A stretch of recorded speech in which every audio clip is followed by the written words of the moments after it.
Leur spécialité, dénoncer la façon dont certaines entreprises abusent des stagiaires. Ce matin, justement, les manifestants ont bien l'intention de faire un coup d'éclat dans la société Internet où nous avons fait notre stage.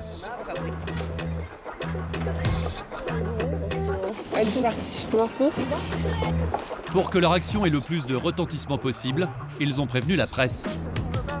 Il faut dire que leur message est bien rodé. Chiffres à l'appui, ils dénoncent l'explosion du nombre de stagiaires en France. On sait qu'il y a 1,5 million de stagiaires en France, alors qu'il y en avait 800 000 avant la crise de 2008. Donc c'est pas rare ce genre de situation. De vrais emplois sont remplacés par des stagiaires. Voilà. Les manifestants font irruption dans les bureaux. Bonjour. Bonjour. Bonjour. L'action est non violente. L'objectif, c'est de marquer les esprits. Une entreprise jeune et cool. Sur leur pancarte, on peut lire quelques messages ironiques. Chômage, 0 €, parce que les stagiaires ne cotisent pas pour les allocations chômage. Congé, 0 €, parce que les stagiaires n'ont pas droit au congé payé. Le vrai SMIC, c'est 436 € par mois, parce que le montant des indemnités de ces stagiaires est de 436 €, 3 fois moins que le SMIC d'un employé normal. Le vrai SMIC, c'est 436 € par mois, à votre avis, en France? En fait, c'est assez sympa d'être employeur parce qu'avec un stagiaire, on a un emploi en solde à moins de 70%. Pratique.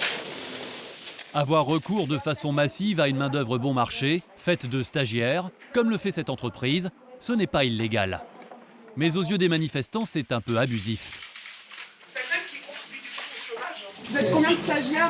Stagiaires, s'il vous plaît, levez la main. Non, pas obligé. Les stagiaires, eux, font profil bas, un peu gênés par cette opération coup de poing qui pourtant les concerne. Mais l'objectif des militants maintenant, c'est d'être reçus par les patrons de l'entreprise. Est-ce que les responsables de la société veulent parler avec nous? Pas de chance, les patrons sont en vacances. Alors c'est un salarié qui va recevoir les manifestants. L'entretien se déroule dans un bureau à porte fermée. Notre caméra n'est pas la bienvenue, mais nous enregistrons la conversation. Est-ce que vous avez un chiffre sur le nombre de stagiaires ici ou pas? Aujourd'hui, on en a une quarantaine. Quarantaine de stagiaires. Et vos effectifs globaux, ils sont combien? Aujourd'hui, on est 80. Donc il y a 50% de stagiaires dans votre entreprise. Il y a un peu moins de 50%, c'est une quarantaine. Non mais là c'est n'importe quoi. Pardon? C'est délirant. Un employé sur deux est un stagiaire. Le fonctionnement de l'entreprise repose effectivement en grande partie sur eux. C'est précisément ce que les militants veulent dénoncer. Si jamais il n'y avait plus le stage, combien il y aurait d'embauches par exemple? Zéro, parce qu'on n'a pas les moyens d'embaucher. Pour reprendre votre argument, c'est juste que là, en payant des stagiaires 436 € pour le développement de votre entreprise, en utilisant des stagiaires, en gros, c'est les parents ou les bourses de l'État qui font fonctionner votre entreprise. Parce qu'on ne peut pas vivre avec 136 € sur Paris, monsieur. C'est pas possible. Vous gagnez combien par mois? Vous savez, le seuil de pauvreté, c'est 800 €. Le seuil de pauvreté. Si la question, elle est là. Chacun campe sur ses positions. Le lendemain, l'intervention sera reprise par une partie de la presse.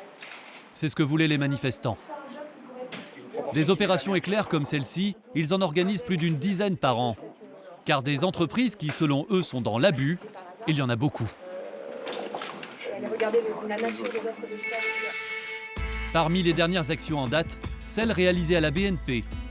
Le collectif a décerné à la banque le titre de championne du cynisme. Car en l'espace de 3 ans, la société aurait augmenté de 68% le nombre de ses stagiaires, tout en diminuant de 35% le nombre des CDD. Autre coup d'éclat dans l'enseigne de vêtements Ralph Lauren. La marque aurait l'habitude de recruter systématiquement de très nombreux stagiaires vendeurs, au moment de Noël en particulier, pour éviter d'embaucher des CDD.